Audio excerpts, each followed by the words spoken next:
Assalamualaikum warahmatullahi wabarakatuh. Waalaikumsalam warahmatullahi wabarakatuh. Alhamdulillah, wassalatu wassalamu ala asyrafil anbiya'i wal mursalin, Sayyidina wa maulana Muhammadin wa ala alihi wa sahbihi ajmain. Kita ketemu lagi di channel Jalan Ketuhanan, ngobrol santai sambil ngopi, kita sharing, eh, cerita masalah praktek ilmu ketuhanan. Nah, kali ini kita akan mengangkat tema yaitu apa perbedaan dari agama ruh dan agama akal. Sebagaimana yang kita ketahui bahwa agama ruh itu ketika ada hubungan dengan Tuhan. Nah, terus agama akal hanya sebatas cerita atau ilmu pengetahuan tanpa bisa dipraktekkan. Nah, seperti apa kira-kira coba? Alhamdulillah, pada kesempatan ini kita berezeki kembali untuk berbincang-bincang atau ngobrol santai sambil ngopi ya. Iya. Dan tentunya kita akan selalu mengambil tema tentang ilmu ketuhanan. Nah, dengan tema yang kita ambil yaitu perbedaan agama akal dan agama ruh. Ya. Tentu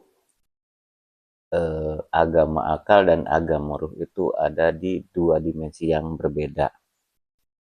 Nah, agama akal, agama yang hanya berlaku di dunia saja, dalam arti agama akal itu hasil dari ilmu pengetahuan Ya. atau ilmu akal.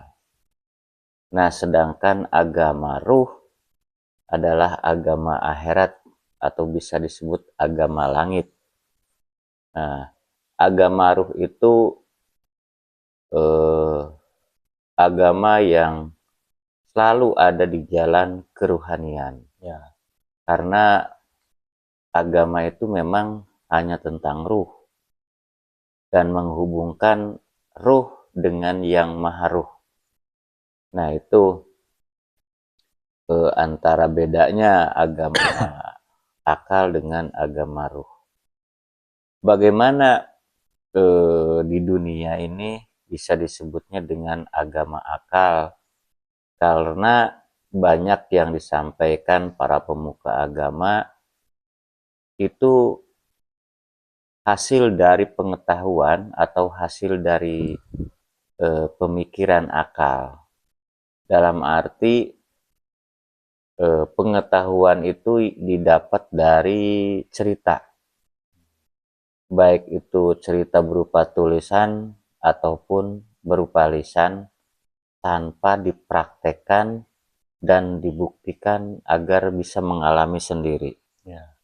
Nah, sedangkan ketika agama ruh itu adalah agama full praktek yang tadinya teori, terus ketemu metodologinya, dan akhirnya dipraktekkan untuk membuktikan dan mengalaminya sendiri.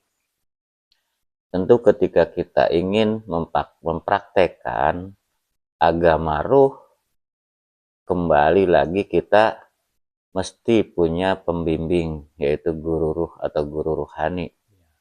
Nah, karena dengan bimbingan guru ruhani, maka ruh itu akan tercerahkan, terarahkan, terbimbing, dan akan dihantarkan akan yang maha ruhani. Ya.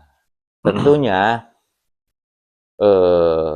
ada dua gelombang, dalam arti gelombang ruh itu untuk agama ruh, sedangkan gelombang akal untuk agama akal.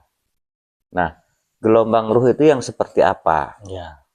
Nah, gelombang ruh itu adalah gelombang kesadaran yang telah naik dimensi dari alam sadar ke alam atas sadar. Nah, naiknya gelombang alam sadar ke alam atas sadar tentu melewati batas akal atau batas limit yang disebut melewati batas kematian. Nah, hanya dengan melewati batas kematian, maka gelombang kesadaran akan naik dimensi ke gelombang atas sadar. Nah, ketika gelombang kesadaran sudah naik ke gelombang atas sadar, disitulah mulai memasuki alam ruh.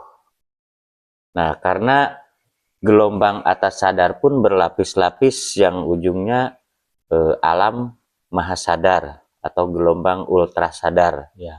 Nah, sedangkan gelombang akal itu akan mentok, dalam arti ujungnya hanya sebatas kematian.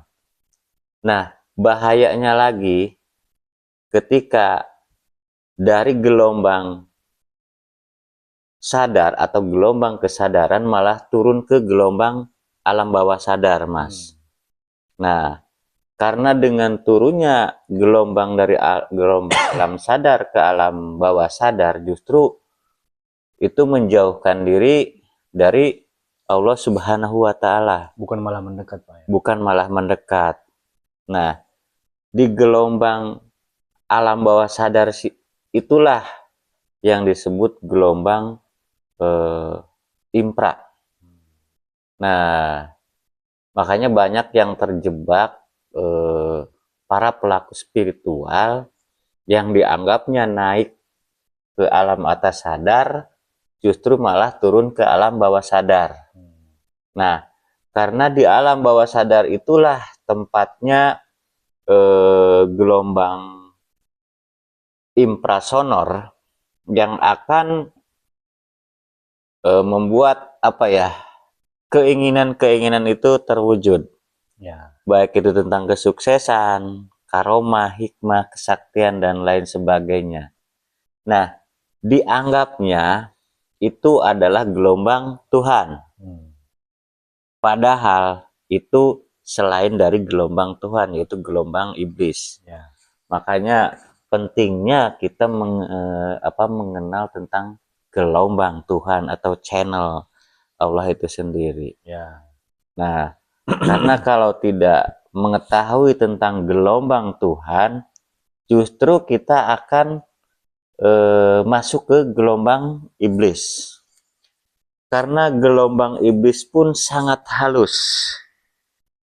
Nah, bisa masuk kepada siapa saja, kapan saja, dan di mana saja. Dan gelombang iblis itu sangat menjanjikan, Mas. Terlihatnya lemah, lembut, begitu juga dengan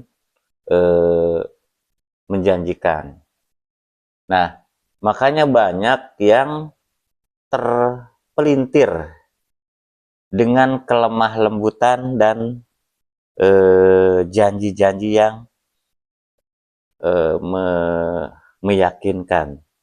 Nah, sedangkan ketika kita naik dari alam sadar ke alam atas sadar, justru kita harus bisa mengenolkan diri. Yang disebut dengan bahasa kerennya, kita harus memasuki lubang hitam atau black hole. Nah, itu untuk membahas tentang black hole ya bahasa-bahasa akademis kita nggak paham ya, Mas. Jadi kita bahasakan dengan bahasa yang sangat sederhana agar mudah dicerna atau ditangkap oleh akal. Dalam arti mudah dimengerti. Nah, naiknya gelombang sadar ke alam atas sadar itu mesti melewati batas limit atau kematian. Nah, makanya Nabi Muhammad menyarankan untuk umatnya agar belajar mati sebelum mati. Mutu qabla anta mutu. Nah, Disitulah ketika kita sudah mengalami atau melewati kematian secara hakikat, maka secara hakikatnya ruh itu telah memasuki alam ruh atau alam akhirat saat kita masih di dunia. Nah, itu memang prakteknya ya tidak mudah, karena harus ada seorang pembimbing, guru rohani. Dan kita memang kalau tidak berrezeki dipilih, ditunjuk, dan dikehendaki, memang sangat sulit untuk ketemu guru rohani. Nah, guru rohani itu sering kita bahas ya, guru rohani itu bukanlah manusia, akan tetapi guru rohani itu akan menempati wujud seorang manusia. Ya. Nah, manusia itulah yang dibaliknya guru rohani itu disebutnya ulil amri minkum, atau disebut rasulun min anfusikum. Ya. Rasul di dunia. Nah, makanya kemarin kita sempat bahas bahwa Rasulullah dan Rasul itu ada di dua dimensi yang berbeda. Nah, Rasulullah itu utusan Allah yang ada di alam ruh, sedangkan Rasul itu utusan Allah yang ada di alam baharu atau alam dunia. Tentunya ketika disebutnya Rasul itu Rasulullah yang telah menempati wadah atau wujud seorang manusia, maka disebutlah Rasul atau utusan Allah di dunia. Nah, ketika kita sudah ketemu Rasul atau utusan Allah di dunia, maka ikutilah dan berbaiatlah kepadanya atau kepada khalifah-khalifahnya, sama halnya yang diperintahkan oleh Nabi Muhammad Shallallahu Alaihi Wasallam. Ketika aku sudah berlindung, maka berbaiatlah kepada khalifah-khalifahku. Nah, khalifah-khalifah itulah pewaris kerasulan dari Nabi Muhammad Shallallahu Alaihi Wasallam. Nah, makanya bedanya antara Nabi Muhammad dengan Rasulullah Muhammad. Nah, jadi ketika Nabi Muhammad wafat atau berlindung, Rasulullah Muhammad itu akan tetap hidup atau kekal. Makanya ada di setiap zaman. Nggak ada matinya. Nggak ada matinya. Hanya saja di zaman ini, saat ini, banyak umat yang tidak meyakini atau tidak mempercayai adanya Rasul, karena telah menganggap Rasul itu mati. Karena Nabi Muhammad sudah wafat, maka Rasulnya pun mati. Nah, kembali lagi ke tema awal, perbedaan agama akal dengan agama ruh. Agama akal itu bisa disebut dengan agama syariat atau agama ardi. Ya, agama ardi itu adalah agama ilmu pengetahuan. Nah, sedangkan agama ruh kita sudah lepas dari yang namanya ilmu pengetahuan atau akal. Makanya itu memang perjalanannya sangat sulit, Mas. Yang kata guru kita mesti melewati jembatan Shirotol Mustaqim, atau jalan cahaya menuju sumber cahaya. Nah, itulah poin dari agama ruh. Nah, agama ruh itu akan selalu mengajarkan tentang ilmu ruh, bahkan memasuki alam ruh. Nah, sedangkan agama akal, agama pengetahuan yang hanya berlaku di dunia saja. Makanya ketika kita masih beragama akal, disitulah kita akan mendapatkan yang namanya perbedaan. Baik itu perbedaan pendapat, perbedaan paham, tafsir, dan lain sebagainya. Ya. Makanya nggak aneh di zaman ini. Jangankan untuk dengan lain agama, sesama agama pun dalam arti sesama, contoh misalkan sesama umat Islam, Ya. masih banyak yang namanya perbedaan. Baik itu perbedaan pemahaman, tafsir, dan lain sebagainya. Nah, itulah yang disebut agama akal. Karena agama akal itu adalah agama yang relatif. Dalam arti masih ada penilaian baik, buruk, salah, dan benar. Ya. Nah, sedangkan agama ruh adalah agama yang mutlak, yang datangnya dari yang maha mutlak. Nah, jadi mutlak itu yang seperti apa? Ya. Mutlak itu ada di antara atau di balik salah dan benar, baik dan buruk. Ya. Itulah yang disebut mutlak. Nah, karena mutlak itu datangnya dari yang maha mutlak. Ya. Tentunya ketika agama yang datang dari yang maha mutlak, sudah tidak ada lagi yang namanya penilaian. Baik, buruk, salah, benar, dan seterusnya. Artinya itulah ketetapan Tuhan. Ya, itulah ketetapan Tuhan yang disebutnya mutlak. Ya. Mutlak itu tidak bisa dirubah atau diganggu gugat lah, bahasa syariatnya seperti itu. Ya. Nah, Mau sekalipun itu buruk, ya itulah ridhonya. nah Buruk pun bukan berarti takdirnya buruk atau nggak baik ya. ya, Artinya buruk pun itu ya itu datangnya dari Allah langsung. ya. Sebenarnya yang datangnya dari Allah itu tidak ada yang namanya baik dan buruk, Mas. Ya. Nah, kenapa ada baik dan buruk? Karena adanya di alam baharu. Nah, di alam baharu itulah yang disebut alam papasangan. Baik, buruk, salah, benar, siang, malam, laki-laki dan perempuan. Ya. Bahkan merek agama pun beda-beda. Islam, Kristen, Hindu, Buddha, Konghucu, Kejawen, dan sebagainya. Ya.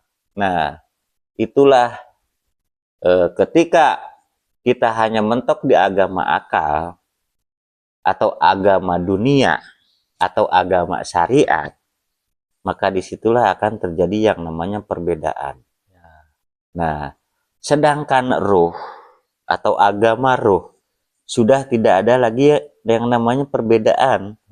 Baik, buruk, salah, benar, siang, malam, laki-laki, dan perempuan. Bahkan sudah tidak ada lagi yang namanya merek agama. Ya.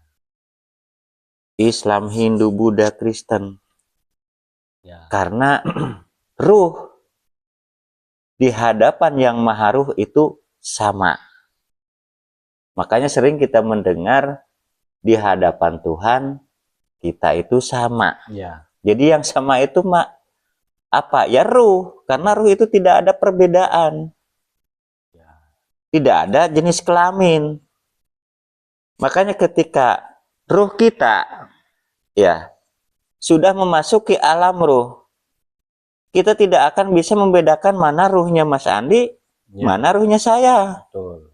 Ibaratkan air hujan yang turun ke lautan, ya setelah di lautan sudah tidak lagi yang namanya air hujan. Ya, sudah menyatu. Sudah menyatu, yang ada hanya air laut atau lautan. Ya. Kan gitu. Nah, begitu juga ruh. Ketika ruh sudah sampai kepada yang maha ruh, yang ada hanya maha ruh. Gitu. Makanya sering kita sampaikan ya, agama itu tidak asal-asalan. Tidak asal meyakini, tidak asal percaya, tidak asal beragama. mesti melewati syarat rukun Ya. dan mesti tahu cara dan jalannya, Ya. alamatnya. Karena ketika kita di dunia, Allah di akhirat, di raja akhirat tertinggi, itu ada yang namanya perjalanan. Nah, Ya. perjalanan menuju yang maharuh, yang adanya di alam roh. Itu. Makanya carilah seorang yang bisa menerangkan itu, Pak ya. Ya. Yang bisa menyampaikan secara detail isi dari agama itu, yaitu tadi agama ruh. Karena agama itu hanya tentang praktek ruh sebenarnya. Ya, perjalanan ruh. Perjalanan ruh, full prakteknya seperti apa cara kita untuk mengikuti napak tilas dari Nabi Muhammad SAW. Meskipun Ya. kita sudah tidak Sezaman, ya. tapi akan selalu ada Rasul di setiap zaman. Ya, betul. Itulah seorang utusan yang datangnya dari Allah. Dan satu-satunya jalan untuk kita berhubungan dengan Allah ya lewat Rasul itu. Maka carilah Rasul itu di zaman ini. Karena ya hubungan kita akan Allah atau kita ada hubungan ya lewat utusannya. Tidak ada cara lain atau jalan lain tidak ada selain melalui utusannya sendiri. Karena di balik utusannya itu ya Allah sendiri ujungnya. Ya, makanya ada keterangan ikutilah Rasul. Ya. Bukan ikutilah Nabi. Orang Kristen di zaman dulu mengikuti Rasul Isa. Ya. Nah, orang Islam di zaman Nabi Muhammad mengikuti Rasul Muhammad. Nah, karena ketika kita mengikuti Nabi Muhammad akan mengalami kematian. Ya. Bahkan ada sahabat Nabi ya, kalau nggak salah ya, ketika mendengar berita Nabi Muhammad meninggal, dia marah besar. Siapa yang mengatakan Nabi Muhammad meninggal, akan kupenggal lehernya, kan gitu. Nah, kalau nggak salah Sayyidina Ali ya? Umar. Ya. Umar. Nah, ketika Umar didekati oleh Abu Bakar Siddiq dan disampaikan bahwa setiap kehidupan akan mengalami kematian. Yang bahasa Arabnya apa sih, Mas? Apa tuh, Pak? Ya, bahasa Qur'annya itu setiap yang hidup akan mengalami kematian. Ya, kullu nafsin za'iqatul maut. Itu setiap yang bernyawa da'iqatul maut. Setiap yang bernyawa akan mengalami kematian. Ya. Nah, begitu juga yang dialami oleh Nabi Muhammad, Nabi Isa, Nabi Ibrahim, dan seterusnya. Ya. Nah, jadi kita itu tidak dianjurkan atau tidak diperintahkan untuk mengikuti Nabi, tapi mengikuti Rasul. Ya. Itu perintah Allah. Betul. Makanya atiullah wa ati Rasul wa ulil amri minkum. Taatilah Allah, taatilah Rasul, dan ulil amri minkum. Ya, betul. Nah, tidak ada keterangan atiullah wa ati nabi wa ulil amri minkum, tidak ada. Bunyinya Rasul. Bunyinya juga Rasul. Nah, itu. Makanya kita harus jeli dalam menggali tentang ilmu agama atau ilmu ketuhanan. Ya. Jangan mau dibodoh-bodohin dengan ceramah-ceramah yang gak jelas atau ceramah-ceramah yang konyol yang justru akan mendorong kita atau menyeret kita ke dalam neraka. Nah, kita ini bukan ceramah, Mas. Ya. Kita ngobrol santai sambil ngopi dan menyampaikan tentang ilmu ketuhanan. Jadi kita bukan ceramah, bukan dakwah. Kita ngobrol santai sambil ngopi, Ya. menyampaikan tentang ilmu ketuhanan dalam arti ilmu mutlak yang datangnya dari yang maha mutlak. Ya. Itu. Maka di sekolah inilah Hmm. diajarkan seperti apa sih agama ruh itu. Ya, Di Tarekat Naksabandia, Kholidiyah Al-Mahdiyah Nusantara. Untuk saudara-saudara yang ingin belajar, mari kita sama-sama belajar di sini di sini di di tarekat ini. Tarekat Kodim, Tarekat Naksabandia, Kholidiyah Al-Mahdiyah Ya, Nusantara. awalnya pun juga ya sama sekali kita nggak mengetahui, Betul. hanya sekedar ikut-ikutan Pak ya. Ya, kenapa dulu kita tertarik masuk sekolah ini? Ya, Nah, pertama kita mengenal uraiannya atau penyampaiannya yang ilmiah, logis, dan bisa dibuktikan. bisa dibuktikan. Nah, makanya kita terus ikuti dan alhamdulillah beriki masuk sekolah ini. Ya, Dan mengikuti sistemnya. Nah, kembali lagi ke tema awal ya. Perbedaan agama akal dengan agama ruh. Nah, sudah ada keterangan ayatnya, silahkan tinggal dicari ya. Bahwa akhirat pun hanya untuk dirimu sendiri. ya, Nah, itu artinya agama itu hanya tentang dirimu sendiri. Bahkan musuhmu pun adalah dirimu sendiri. Nah, ketika kita sudah masuk ke pelajaran ruh, ya kita sudah tidak ada musuh di luar diri sebenarnya. Karena musuh yang sebenar-benarnya musuh adalah diri sendiri. ya, Dalam arti ego. Musuh kita itu ego. ya, Keinginan atau disebut syahwat lah bahasa ininya. Syahwat itu kan keinginan. itu yang sangat sulit. Itu sangat sulit dilawan, untuk dilawan. Makanya jihad yang paling berat adalah melawan dirimu sendiri. Bahkan hidupmu pun adalah hanya tentang dirimu sendiri. Nah, itu ketika kita sudah masuk ke ranah kerohanian. Ya. Kalau semua umat sudah memasuki alam kerohanian, maka dunia pun akan damai, tentram, raharjo. Timbullah rahmatan lil alamin. Ya, rahmatan lil alamin itu kan menebar kasih sayang. Ya. Nah, menebar kasih sayang itu bukan hanya untuk ke satu umat, tapi untuk semua umat, bahkan untuk semua makhluk. Ya. Jadi